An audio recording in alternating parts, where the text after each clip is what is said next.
What's up, YouTube? It's the Action Figure Grader coming back to you with another Vintage Collection market update.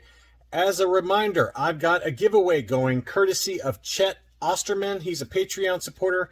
He sent over a reissue VC-113, which is the Republic Trooper from the Expanded Universe. Nice unpunched card. And he also sent over the 501st Legion Clone Trooper. So I've got a giveaway going. As the graphic I just showed you, you need to go back and watch that video for the mail call, the epic mail call with a couple of beautiful General Grievous figures that Chet and Mike Chan sent over as gifts to me. And wow, I'm still in awe that they were so kind to send those. But I do have a giveaway going for those two figures in that video. You just need to be a subscriber, like that video, and then comment below with a question. Let's dig into some really nice Vintage Collection figures. I've got a pretty wide assortment here, including a few graded, or excuse me, sealed vehicles. But I wanted to start off first with VC-04 Luke Skywalker. I've got both the foil and the non-foil variant. This one is the foil variant, the Ultimate Galactic Hunt version. It's got the free Boba Fett rocket firing sticker on there, and this one sold for $70 in an auction. Only one bid though, but the item looked very clean overall. VC-04. Here it is outside of the blister, or outside of the clamshell. A really nice example, though, of that foil Luke Bespin. Again, $70 plus $10 shipping. And then a graded one sold. This one was punched, and this was the standard release version, so the non-foil version. It was graded uncirculated 90. Uncirculated 90. So that's a very, very difficult item to find these days, given that this is, 12 years old. Straight 90s for the sub-scores. Just a gorgeous example of the standard issue retail release for VC-04 Luke Bespin. That one sold for $250 on free shipping. So the uncirculated grade on some of those early TVC are very tough to find. So that was a good buy, whoever picked that one up. Also, I've got the VC-09 foil chase version for Boba Fett.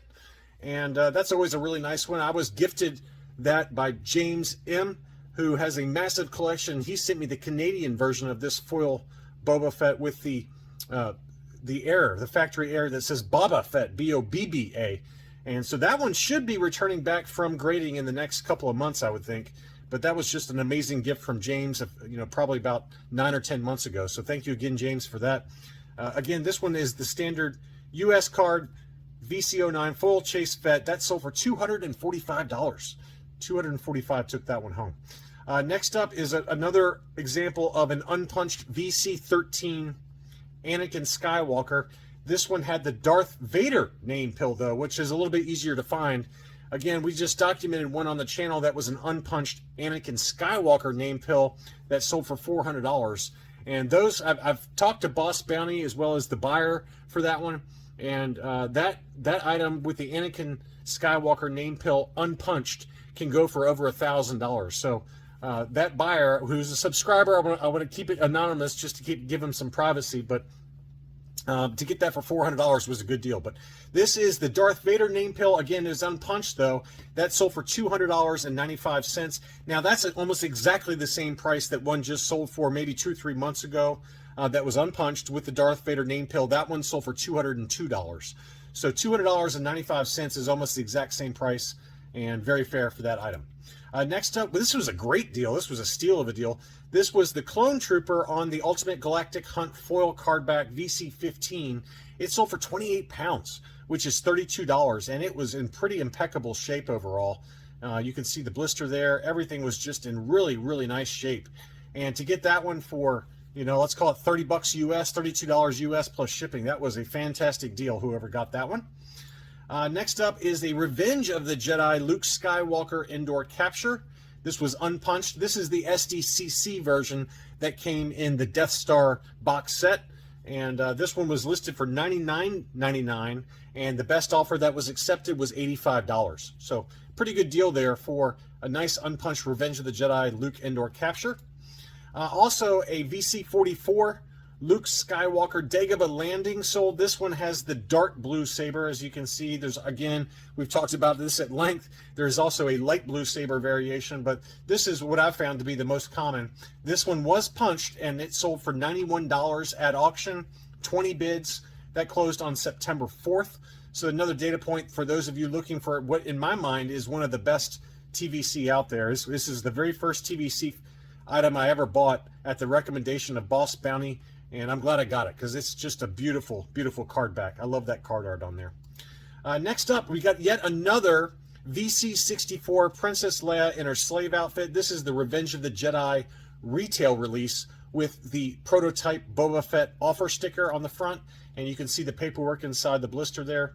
But this was a pretty gorgeous example, unpunched again. Here's the back of the card, just in really impeccable shape. And the price did not disappoint. It sold for $389.83, free shipping with the star case, but that's about as immaculate as you're going to get for the VC64. So it seems like the going rate is about between $350 and $400 for a near mint plus example of VC64.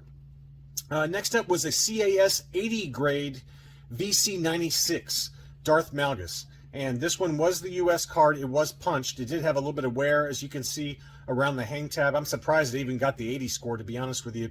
To me, I think if you had sent this into AFA, this probably at best would have gotten a 75 plus. But you can see a pretty pronounced crease there at the bottom portion of the hang tab. So, you know, again, every grading company is different. Every grader within each grading company is different. But 80 is pretty generous for that score. In my mind. That one sold for $99 plus $12.99 shipping. Next up was a very high grade Grand Moff Tarkin. And this is an item that I picked up in an AFA 90 3-tier grading. I got it for $99. That was last year too. This one sold for, it was an AFA 9.0, so this was graded on the modern scale with just a single score, as you can see there. It was uncirculated though. Mine was circulated. I don't believe mine was an uncirculated one. I'm going on memory, but mine had the 3-tier grading. Again, it graded 90. This one was an uncirculated 9.0. It sold for $308. That is a big, big price. But again, you know, finding these uncirculated grades, there are collectors out there that want the uncirculated designation for these early TVC 1.0 figures that came out between 2010 and 2012. But anyway, that's just a pretty incredible price point for a nice unpunched Grand Moff Tarkin. Next up was an unpunched Weequay US card back. This one looked to be in pretty good shape. Obviously, there's only 2 photos, but VC107, again, the US card back, that sold at auction for $162.50 on 20 bids. So pretty good action on that one. But you know, that's come back down a little bit. You know, we saw that hit 200 to 225. This one in an auction, again, if you can be patient and wait for an auction versus a buy it now situation, oftentimes you can get it for a pretty good discount, because that one did look pretty good based on the limited photos. Here was a punched VC109. This is the Clone Trooper Lieutenant, and here's the back of the card back. I guess all of these probably came punched. I don't know. I can't keep it all straight. This one might have been unpunched as well. Yeah, this one's got the older style card art on the back, so surely this one came unpunched for some collectors. But VC109. Here's some of the other figures that were released in those waves. Yeah, because there's Leia Bespin and the Sand Trooper, Shock Trooper. All of those were available unpunched, as well as Jar Jar Binks, Republic Trooper. But, you know, it looked to be in really good shape.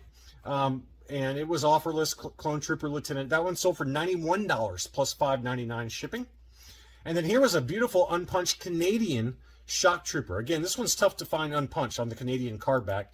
You can see the multi-language on the back there. Looks like it's got, you know, the typical Canadian card back, but unpunched. And again, very tough to find that. And it did have a little bit of wear around the hang tab, which is very common for these unpunched Canadian cards. But just a gorgeous example of that. And again, shout out to Keith Guppy, who's another Patreon supporter for the channel. He sent me a punched example of this Canadian Shock Trooper, and it scored 90 plus with Collector Archive Services. But anyway, this one was unpunched Canadian, and that one was listed for $159, and the sales price was $145.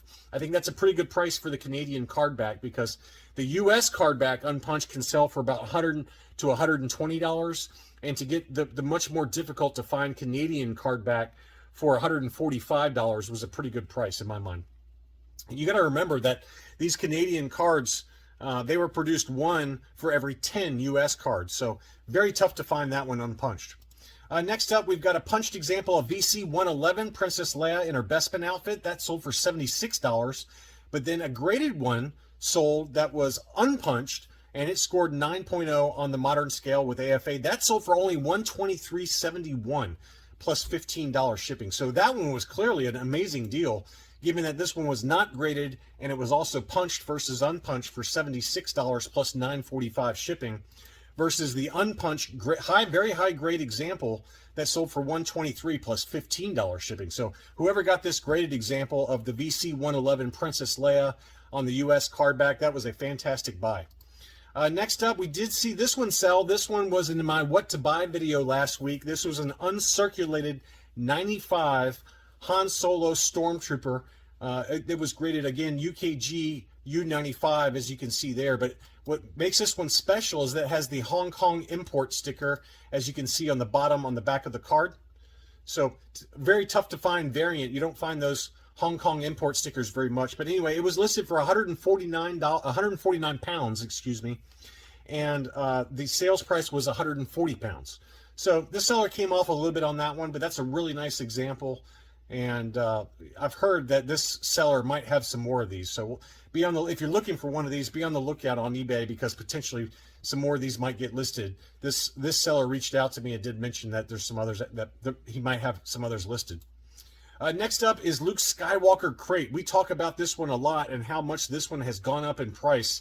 It must have been short produced, because, you know, for a while there it was like 65, and then it was 85, and then it was $100. Well, this one sold for $111, and it looked to be in really clean shape overall. VC 146, and this was manufactured up in Canada, but distributed for the entire North American and Canadian markets. But Luke Skywalker crate is one of those ones, if you don't have it and you want it, it continues to creep up in price. $111 free shipping for that one. This was an interesting one. This is Reva from the Obi-Wan Kenobi series on Disney Plus. This one was signed by Moses Ingram, the actress that played the third sister. As you can see there, it's got her autograph there. So, you know, TVC, especially the later TVC, are really great items to bring to these toy conventions and get them signed by the actors and actresses that play the characters in the Disney Plus shows or in the movies. But that one sold for $200 plus $9.45 shipping. That's a pretty good buy, considering that, you know, probably just the autograph alone, the autograph fee at these toy conventions can go for $150 or more, depending on how popular the actor or actress is. Next up, we've got a few mint and sealed box vehicles. This is the Target exclusive Rebel Armored Snowspeeder. The box looked to be in pretty good shape overall. By no means perfect, but in pretty good shape. A little bit of wear here and there, as you can see on the top of the box. That one sold for $153 plus $8 shipping, and this one is consistently sold for between $125 and $175. So this was right in the middle. Again, this one did have a little bit of damage at the top of the box there, as you can see. But overall, a really nice example of the Snowspeeder. Here is the Razor Crest, a sealed Mandalorian HasLab Razor Crest. That one sold for 1,300 Australian dollars, which is 883 US dollars plus shipping. And I found recent data points anywhere from, on the low end, $680 all the way up to almost $900 for the Razor Crest. So it's kind of hovering in that price point. It just depends on the condition of the box, whether it's still sealed in the shipper box. Some people actually pay less if they're still sealed in the shipper box and you can't see the condition of the actual, factory packaging for this HasLab Razor Crest. But anyway, that one did sell for 883 US dollars. Antok Merrick's X-Wing, the Target exclusive, another data point for those of you still looking for that one. This was mint and sealed box. It sold for 130 pounds, which is about 150 US. And again, considering that the pack-in Antok Merrick can sell for 100 to 120 US dollars, to get the entire thing for 150, that's not a terrible deal at all. Finally, I wanted to show this one. This is the archive edition of the Blue Milk, TVC guidebook. And it's tough to find this because they were printed in pretty limited numbers, but this is a kind of a must-have Bible, so to speak, if you're big into the vintage collection. I don't have it personally, but I don't really have much storage space. But this is a beautiful book, and certainly a very desirable item. It included the archive portfolio with kind of some reprints of Ralph McQuarrie's concept art. That one was listed for $190, and the best offer that was accepted was $170 plus $8 shipping. Anyway, just some more data points for those of you collecting the vintage collection. Would love to hear in the comments below what you guys have been picking up recently. Make sure to go watch my epic mail call video and then comment below to be entered to win this 501st Clone Trooper and the VC-113 reissue of the Republic Trooper. I'm going to do a drawing probably in the next week or so and announce 2 winners, and I'll ship them anywhere in the world. Thanks again, and I'll be back soon.